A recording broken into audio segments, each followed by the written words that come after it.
Bab 504, Dylan terlalu bodoh. Kamu menelponku untuk ini? Apa yang kalian kerjakan? Devin mengutuk.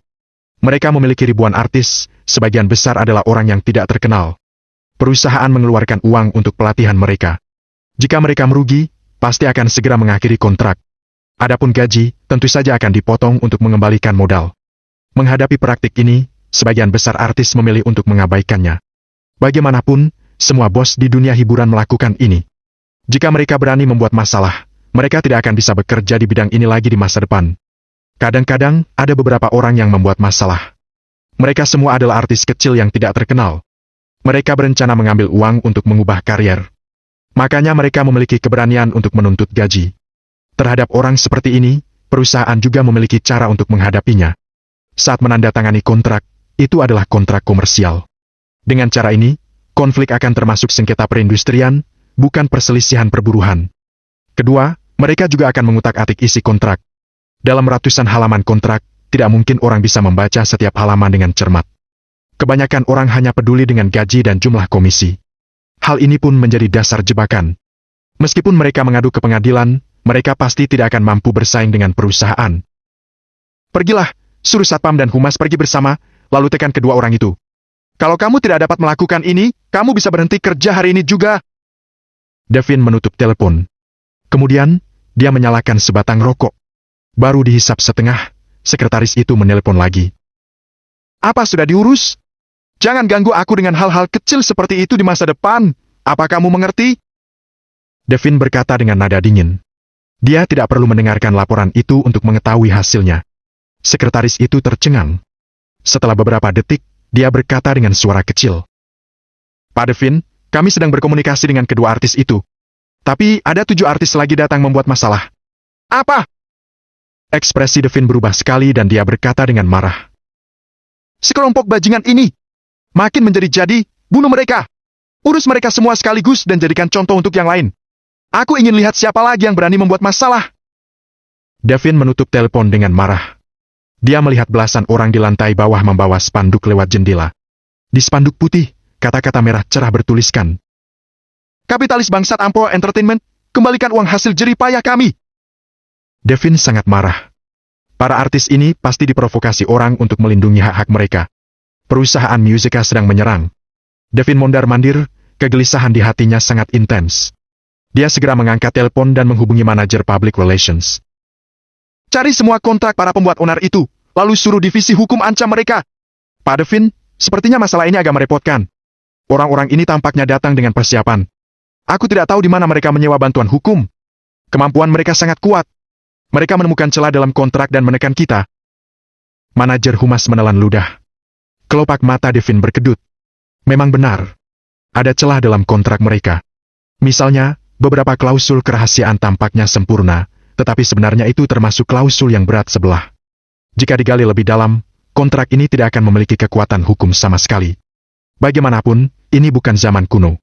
Sudah bukan lagi kamu yang membuat kontrak dan setelah orang lain menandatangani kontrak, mereka harus memikul tanggung jawabnya. Banyak bagian kontrak yang tidak sesuai aturan bisa tidak diakui sama sekali. Namun, sebagian besar artis tidak memiliki pengetahuan yang relevan. Meskipun mereka tahu beberapa, mereka tidak memiliki uang untuk menyewa layanan hukum yang baik untuk melindungi hak-hak mereka. Mengenai rahasia dagang ini, Devin tahu jelas, Dylan juga pasti sama. Dylan langsung menggunakan celah ini untuk menyerang titik lemah mereka. Pak Devin, kita yang salah dalam masalah ini.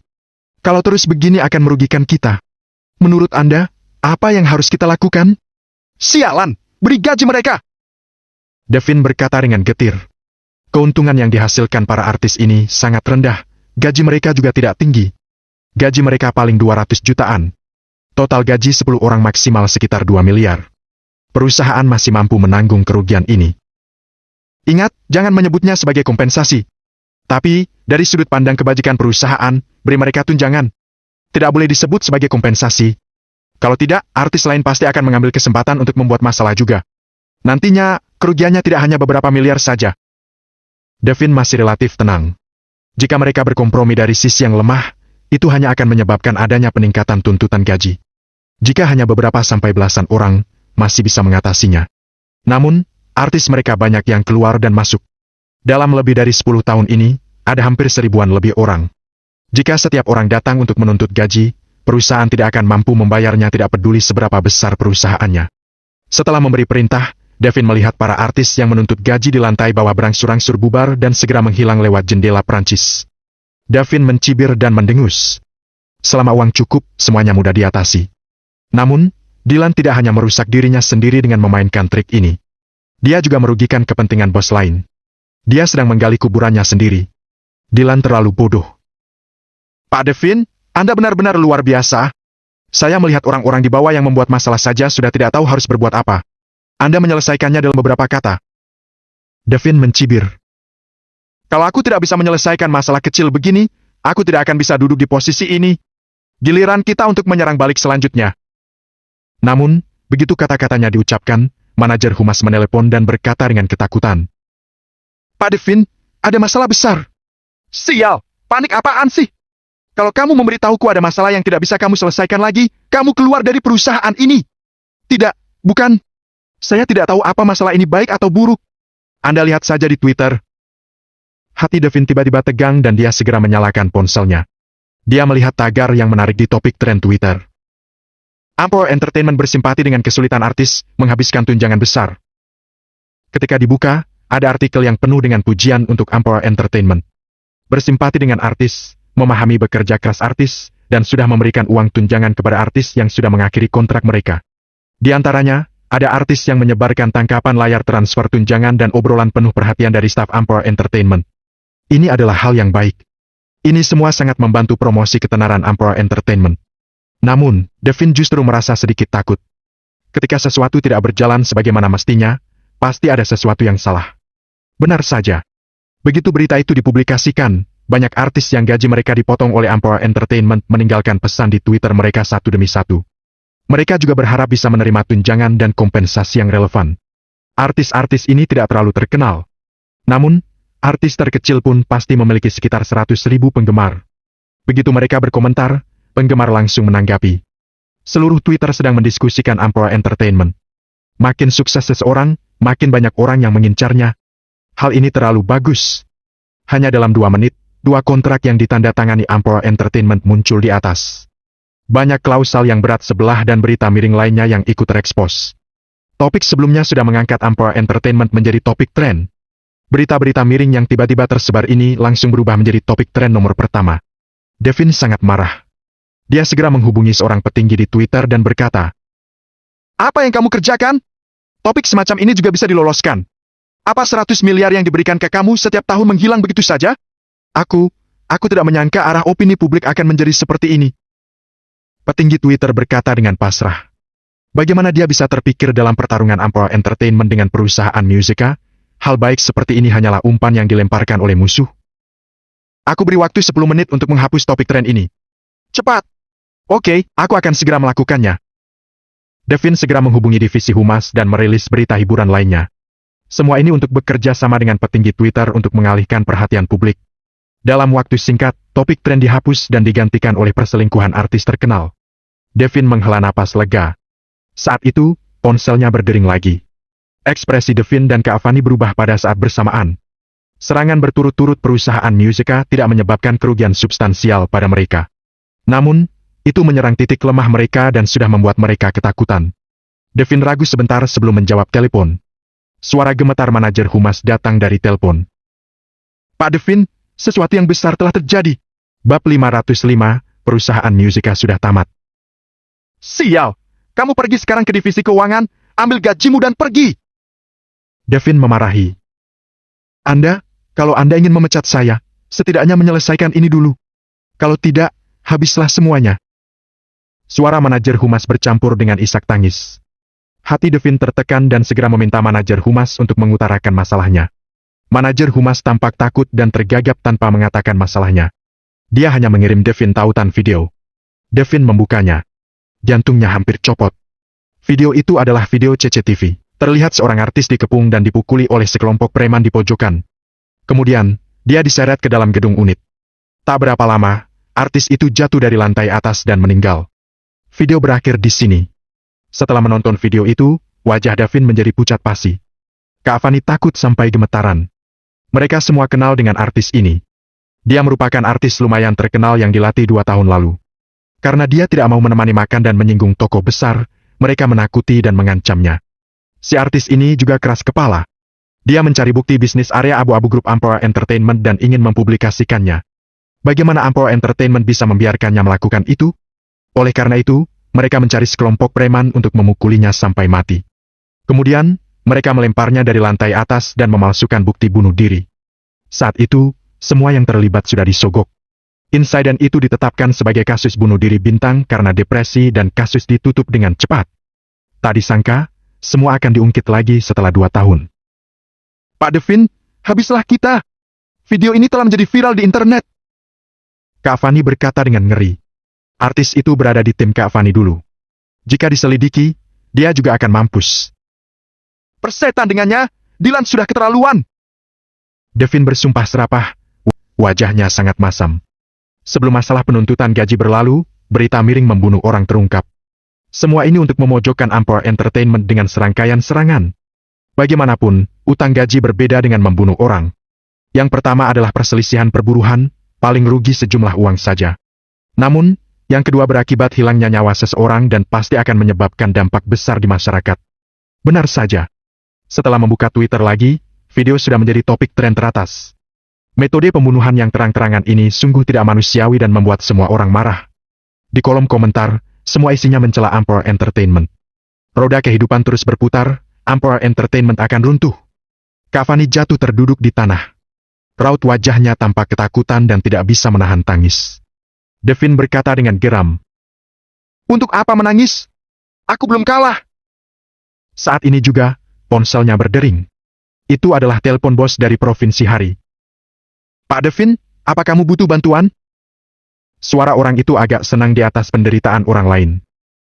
Aku akan segera mengatur tim humas. Kalian bantu aku bicara. Kata Devin dengan nada sedikit memohon tanpa peduli malu lagi. Jika dia tidak bisa bertahan dari masalah ini, Devin Atmaja akan dikuburkan bersama hancurnya Emperor Entertainment. Sekarang seluruh warganet mencela kamu.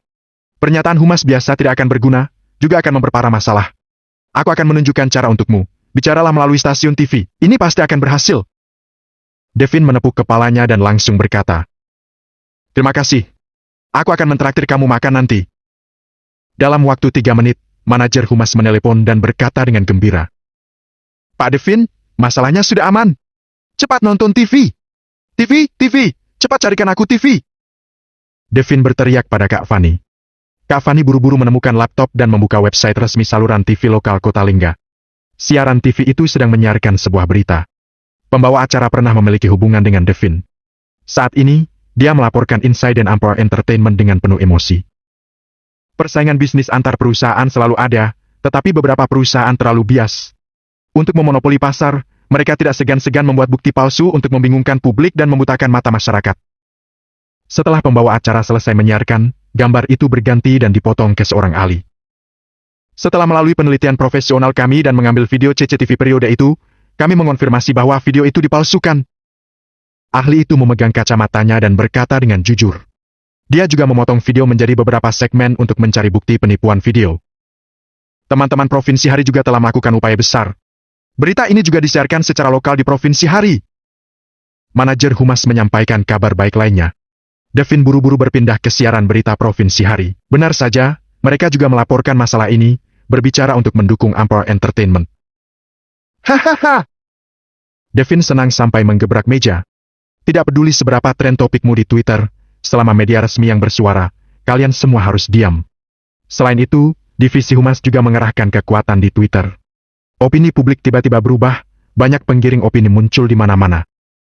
Emperor Entertainment adalah perusahaan yang sangat bagus. Pamanku bekerja di sana dan suasananya sangat bagus. Video itu tampak palsu. Untungnya, aku tidak mendukung pihak manapun dulu. Apa mereka yang memarahi Emperor Entertainment malu? Kalian semua tidak tahu, kan?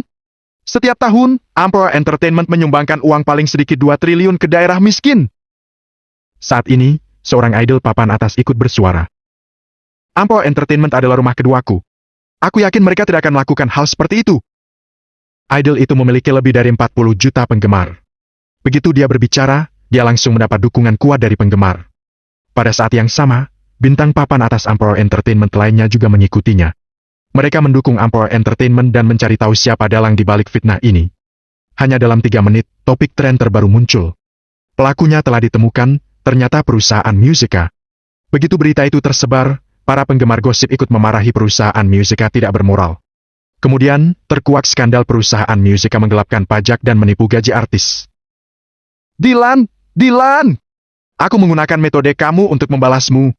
Kamu pasti merasa sangat tidak senang sekarang, kan? Devin melihat berita yang semuanya menghina perusahaan Musica. Wajahnya menunjukkan senyum bangga. Pak Devin, lebih baik membunuh musuh saat dia lemah. Minta kantor pusat bekerja sama untuk langsung memojokkan perusahaan Musica sampai hancur. Bagaimana menurut Anda? Benar. Aku akan menghubungi Pak Sabri sekarang. Devin segera menelpon. Di kantor, Dylan dan petinggi perusahaan dalam rapat video itu tampak bermuka masam. Aku tidak bisa melakukannya lagi. Bos e-commerce provinsi hari bekerja sama. Kita tidak bisa bertahan sama sekali. Pak Dylan, kami sudah sangat kesulitan untuk melawan Amplor Entertainment. Sekarang kami bermusuhan dengan begitu banyak orang yang berkuasa. Kita akan tamat. Para petinggi mengeluh. Meskipun mereka tidak terang-terangan menuduh Dylan, kata-kata mereka mengungkapkan ketidakpuasan. Beberapa orang sudah berniat berkhianat dan siap pindah ke Amplor Entertainment. Menggerutu saja terus. Kenapa kalian tidak mengeluh ketika kita akan menang? Ekspresi Dylan masam. Dia menegur penuh amarah. Pakai semua sumber daya yang ada. Aku tidak percaya aku bisa dihancurkan oleh Amplor Entertainment dalam 1 hari. Para petinggi terdiam. Apa gunanya melawan dalam pertempuran 1 lawan 100? Paling, ini hanya menjadi perjuangan sebelum sekarat. Gawat! Tiba-tiba, seorang petinggi berseru, menyebabkan jantung semua orang copot. Ada apa? Cepat bicaralah! Dylan berteriak marah ketika melihat ekspresi panik di wajah petinggi itu saat melihat ponselnya. Koran harian Ibu Kota Kekaisaran telah membuat pernyataan. Ekspresi semua orang berubah. Dylan mengeluarkan ponselnya. Ketika dia melihat topik tren, dia hampir pingsan karena terkejut. Koran harian Ibu Kota Kekaisaran membagikan cuitan Twitter koran harian Provinsi Hari. Meskipun tidak ada satu kata pun, hal ini sudah cukup untuk menunjukkan posisi mereka. Perusahaan Musica sudah tamat. Bab 506, membalikan keadaan, menang. Di dalam mention Provinsi Hari, seorang bos kurus menyipitkan mata dan berkata, bahkan orang Ibu Kota Kekaisaran telah turun tangan. Sepertinya Amplor Entertainment lebih besar dari yang diperkirakan. Perusahaan Musica sudah selesai. Diperkirakan akan dilikuidasi dalam waktu 1 bulan. Tapi, omong-omong, mengapa perusahaan Musica begitu bodoh? Untuk seorang bintang kecil, mereka mempermalukan Amplor Entertainment. Aku benar-benar curiga apa otak Dylan telah berpindah ke dengkulnya. Dylan tidak bodoh. Dia pasti diperintahkan oleh orang lain untuk melakukan ini. Tapi, kali ini Dylan gagal. Aku punya pendapat yang berbeda. Meskipun media resmi Ibu Kota Kekaisaran membagikan ulang cuitan Twitter, mereka tidak mengomentari satu kata pun. Ini ambigu. Kamu terlalu berpikir berlebihan. Menurutku, perusahaan Musica sudah tamat. Saat ini, asisten si bos kurus masuk dengan tergesa-gesa dan membisikkan sesuatu di telinganya. Bos kurus itu berdiri dan berkata, ayo semua bubar. Amplor Entertainment sudah tamat. Pak Mardi, ada apa? Semua orang tampak tercengang. Opini publik telah berpihak. Perusahaan Musica tidak memiliki kesempatan untuk membalikan keadaan. Mengapa Amplor Entertainment yang tamat? Bos kurus menunjuk bagian atas kepalanya dan mengeluarkan senyum penuh makna. Di atas langit masih ada langit. Kalian akan segera tahu. Ada banyak kritik di internet. Dalam waktu singkat, saham perusahaan Musica jatuh ke nilai terendahnya. Pak Dylan, jangan bertahan lagi. Mari kita berdamai dengan Amplor Entertainment. Ya, kalau kita terus bertarung seperti ini, kita tidak punya peluang untuk menang. Para petinggi mulai menekan. Dylan duduk di kantor, hatinya tidak tenang. Dia terus menyeka keringat dinginnya. Melihat situasinya di luar kendali, dia gemetar, mengambil ponsel, dan menghubungi Agam. Pak Agam, aku tidak bisa bertahan lagi. Kamu sudah melakukan yang terbaik. Serahkan padaku. Agam mengembuskan asap rokok dan menatap gedung menjulang tinggi cabang Amplor Entertainment. Sebelum bertarung dengan Amplor Entertainment, dia sudah bersiap untuk hasil terburuk. Dia juga memiliki kartu truf. Bila bersuara dengan identitas Asad, semua pihak pasti akan mendukungnya. Sistem besar dan koneksi rumit yang dibalik mereka juga akan mengerahkan kekuatan yang besar. Amplor Entertainment masih bisa membalikan keadaan lagi. Namun, mengungkapkan identitas akan mengungkap serangkaian kelemahan. Meski demikian, jika ingin memenangkan industri e-commerce Provinsi S dan menghancurkan keluarga Viander, Agam harus terlibat dalam hal ini. Selama dia bisa mendapatkan Amplor Entertainment, dia tidak hanya akan bisa mendapatkan posisi yang kokoh di Provinsi S, tetapi juga dapat menggertak bos e-commerce Provinsi Hari. Pada saat yang sama, dia juga akan dapat menempati posisi kuat di ibu kota kekaisaran. Dari perspektif jangka panjang, kelebihannya jauh lebih besar dari kerugiannya. Agam mematikan puntung rokok. Baru saja dia akan menghubungi Sinta dan memintanya untuk menyebarkan berita. Tiba-tiba, ada panggilan telepon masuk. Panggilan telepon ini tidak terduga bagi Agam. Vero Haryanti. Adik kecil, kamu terkenal loh. Sekarang semua orang memeriksa siapa yang ada di belakang Dilan. Aku sebentar saja sudah menebak pasti kamu. Hebat, kan? Vero berkata sambil terkekeh. Hebat, hebat. Apa kamu ingin hadiah? Agam berkata dengan kesal. Aku tidak ingin mengobrol denganmu lagi. Aku masih punya sesuatu yang penting untuk dilakukan. Aku tahu apa yang ingin kamu lakukan, tetapi pernahkah kamu mempertimbangkan? Begitu kamu bersuara sebagai Asad, kamu akan terekspos di depan orang-orang ibu kota kekaisaran. Meskipun kamu menyembunyikan dengan baik, mereka akan mengetahui identitas aslimu dengan mudah. Apa menurutmu ini adalah hal yang baik? Agam menaikkan alisnya. Mendengar ucapanmu, kamu punya cara yang lebih baik? Tentu saja, tapi aku ingin kamu memohon padaku. Aku tutup teleponnya. Hei, memangnya mengapa kalau kamu memohon padaku? Aku memohon apa padamu? Memohonmu jadi istriku dan membantuku melewati ini semua? Masih saja bercanda. Vero mendengus dan berkata, lupakan saja, aku orang dewasa yang punya hati lapang. Jadi, aku tidak akan mempermasalahkannya denganmu. Aku akan membantumu, anggap saja balasan karena telah menyelamatkanku. Membantu bagaimana? Kamu akan segera tahu. Devin duduk di kursi dan meminum sampannya yang baru saja dibuka. Dia tampak bangga. Sekarang perusahaan musiknya telah sekarat. Tinggal menunggunya hancur total, lalu melahapnya. Dia menatap sesi lagi dan merasakan hasrat yang besar. Dia ingin merayakan kemenangan ini dengan cara yang paling menyenangkan. Saat dia hendak berjalan dan memerkosa sesi, telepon Sabri masuk. Devin sangat gembira. Dia tidak sabar untuk menunjukkan prestasinya kepada Sabri. Begitu telepon terhubung, Devin berkata, Pak Sabri, aku memenuhi harapan kamu. Dilan ini benar-benar tamat. Setelah mengatakan ini, Devin menunggu untuk dipuji. Namun, sunyi di ujung telepon. Setelah setengah menit, Devin mau tidak mau bertanya. Suara gemetar Sabri pun perlahan terdengar. Katakan dengan jujur, siapa yang kamu singgung? Hah? Bukankah kita sedang melawan Dilan? Devin berkata dengan bingung. Persetan, apa menurutmu aku idiot? Dilan bisa menggerakkan Keanu Caden. Bisa menggerakkan Kevin Anjaya? Bisa menggunakan sumber daya keluarga Haryanti? Teriakan histeris Sabri hampir memekakan telinga Devin. Apa? Mata Devin membelalak dan otaknya berdengung. Ketika Sabri menyebutkan Keanu, dia bisa mengerti. Ketika menyebutkan Kevin, dia takut sejenak, tetapi masih bisa menerimanya. Namun, jika menyangkut keluarga Haryanti, dia hampir tidak tahan lagi. Dia langsung ketakutan setengah mati. Keluarga Haryanti. Keluarga yang paling kaya dan berkuasa di ibu kota kekaisaran. Keberadaan menakutkan yang dapat membangkitkan tsunami mengerikan dengan jari-jari mereka. Mereka benar-benar berdiri di sisi Dilan? Tidak benar. Jelas bukan Dilan. Dilan memulai perusahaan dari nol. Meskipun memberinya waktu 100 tahun, dia tidak mungkin berhubungan dengan keluarga Haryanti yang ada di ibu kota kekaisaran. Mungkinkah itu? Sosok bayangan muncul di benak Devin. Ketakutan besar tumbuh di hatinya. Giginya tidak bisa berhenti gemeletuk. Pak Sabri, apa ada kesalahpahaman? Devin bertanya dengan ragu-ragu sambil memeluk secercah harapan terakhir. Kesalahpahaman kepalamu. Vero Haryanti sendiri yang meneleponku dan tidak beromong kosong sama sekali. Dia langsung memintaku untuk berhenti dan memintaku untuk menyerahkan semua saham Amplor Entertainment. Apa semua ini bohongan?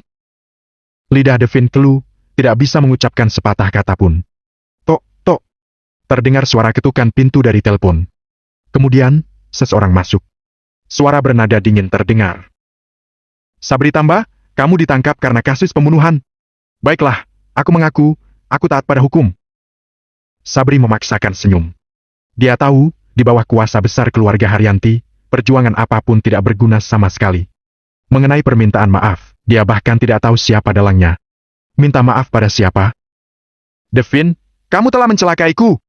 Mati pun aku tidak akan melepaskanmu. Suara Sabri perlahan masuk ke telinga Devin dari telepon. Detik berikutnya, bersamaan dengan semua orang yang berseru, mereka mendengar suara jendela hancur. Beberapa detik kemudian, terdengar suara keras, dan kemudian telepon terputus secara paksa. Sabri melompat bunuh diri. Devin memegang telepon. Dia kehilangan kemampuan untuk berpikir. Setelah entah berapa lama, ada suara berisik di luar. Sekretaris bergegas masuk dan berkata dengan ketakutan. Pak Devin, media resmi ibu kota Kekaisaran telah membuat pernyataan. Mereka ingin menyelidiki semua orang yang terkait dengan Amplor Entertainment secara menyeluruh. Mereka juga akan menindaklanjuti media lain dan ingin menangkap Pak Sabri dan Anda. Bab 507, Dalang Sebenarnya. Devin menelan ludah beberapa kali sebelum dia berkata dengan susah payah. Aku mengerti. Telepon Devin berdering tanpa henti. Semuanya panggilan dari bos provinsi hari yang membantunya. Gambar siaran TV berubah. Seorang pembawa acara pria yang serius berdiri di depan kamera. Direktur stasiun TV Kota Lingga dan Provinsi Hari ditangkap dan ditahan karena menyalahgunakan kekuasaan mereka. Berikut adalah adegan penangkapannya. Pembalasan dimulai. Orang-orang yang baru saja membantu Amplor Entertainment mendapat balasan satu persatu.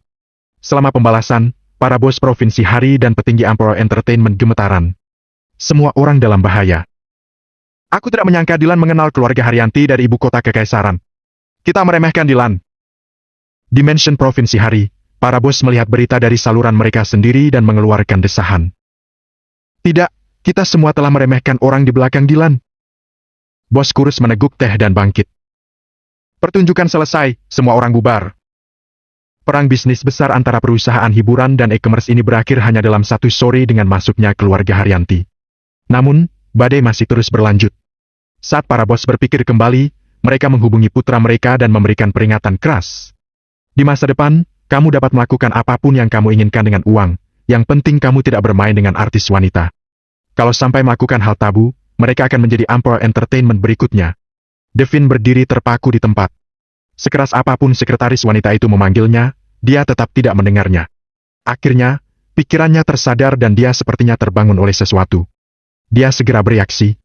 Ekspresinya masam saat dia menatap Sesi. Ini semua karena kamu. Aku kehilangan segalanya. Sial, sekalipun aku mati, aku harus menidurimu dulu.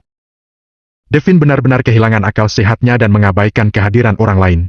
Dia melemparkan dirinya ke Sesi. Namun, sebelum dia menyentuh Sesi, pikirannya tersadar lagi dan dia terpaku di tempat. Tok, tok. Suara sepatu melangkah secara teratur terdengar di telinganya.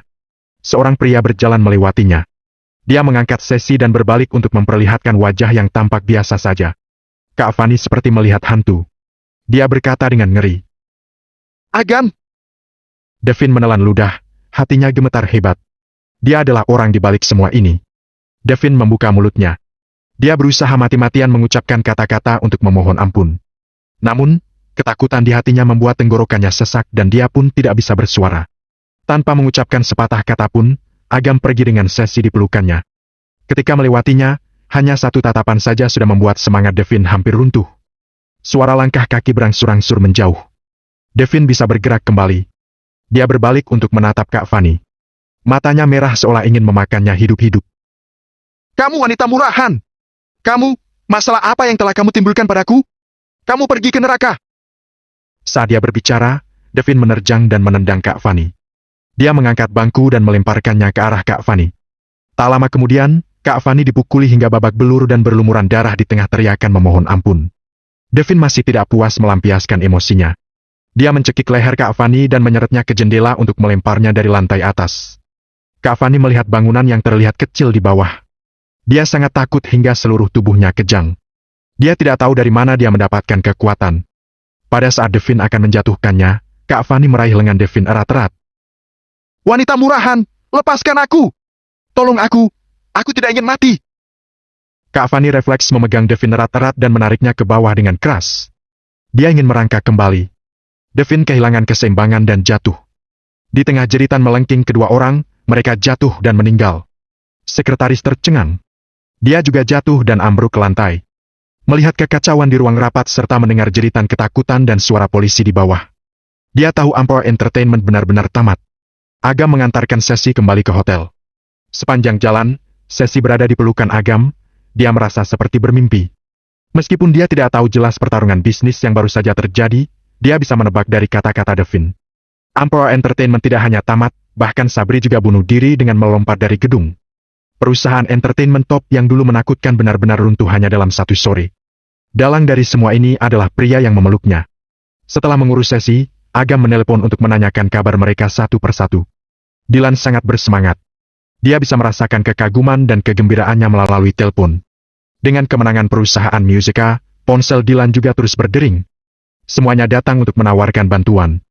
Dylan terus mengiyakan, tetapi dia tetap mengingat satu orang di dalam hatinya, Agam. Dia tahu betul jika Agam tidak mengerahkan kekuatannya, dia tidak akan memiliki kesempatan untuk menang sama sekali. Dia tidak mungkin bisa mengalahkan Devin, apalagi Sabri yang ada di belakangnya. Agam adalah dalang sebenarnya di balik semua ini. Adapun para petinggi yang memiliki niat berkhianat juga sudah dibereskan di bawah instruksi Agam.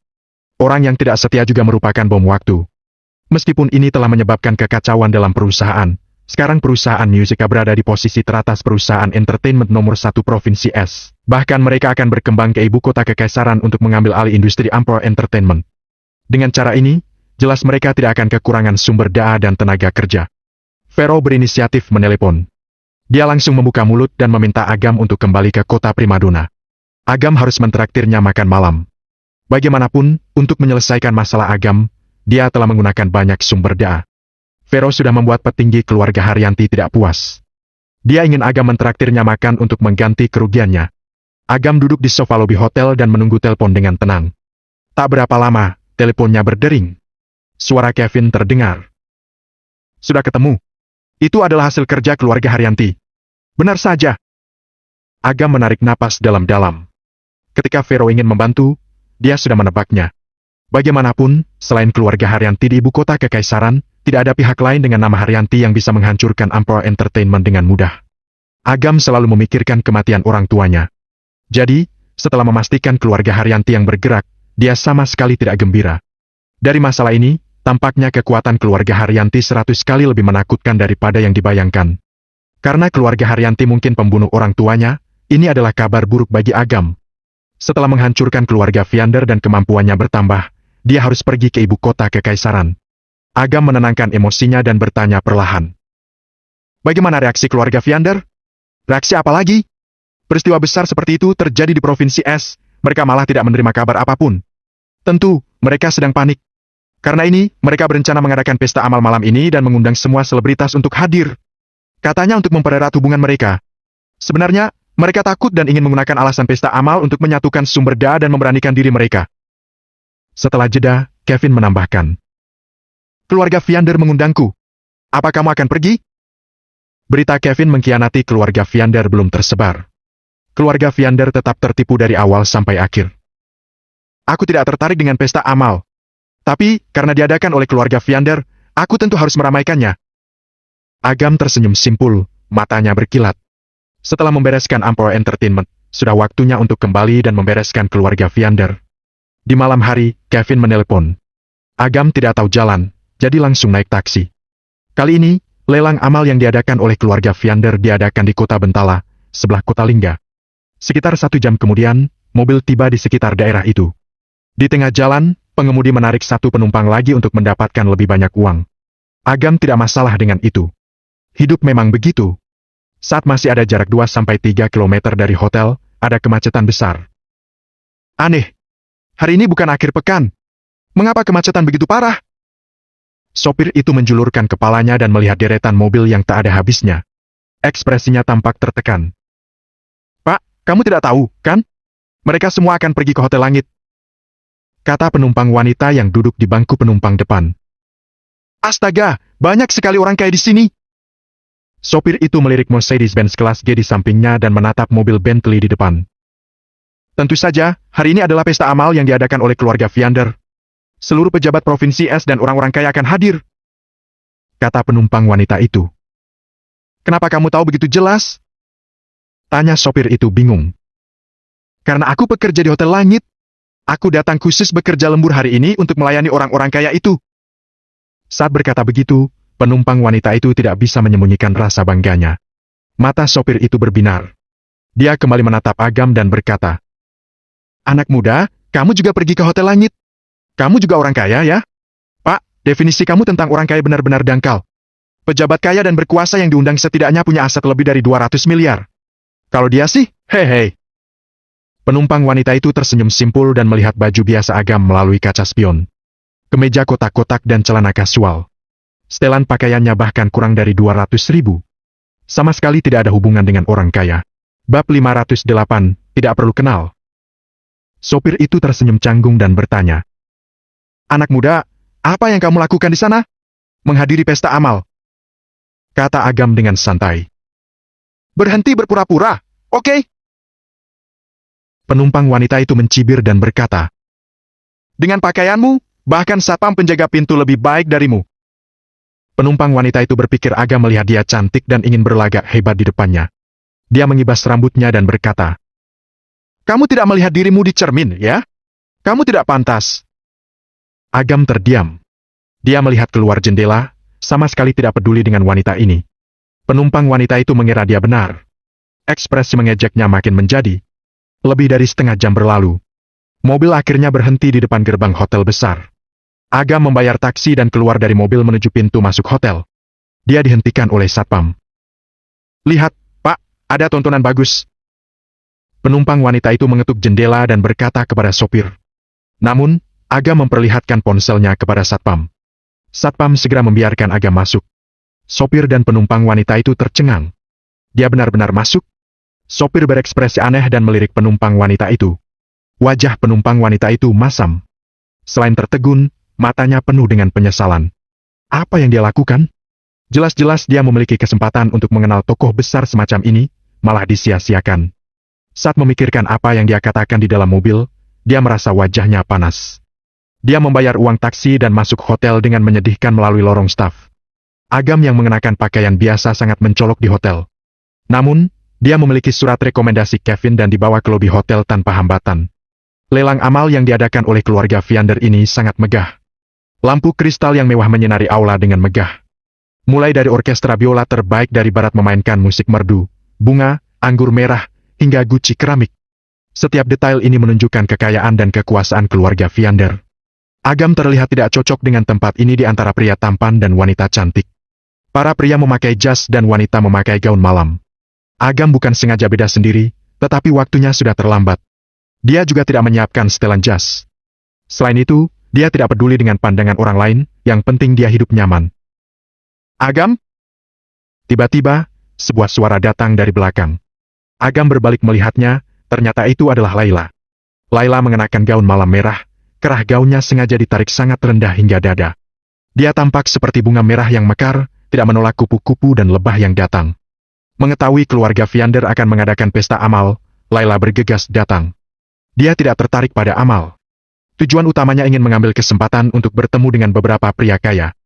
Jika dia bisa menjadi pasangan pria kaya, bukankah hidupnya akan mengalami kemajuan besar? Ternyata benar kamu!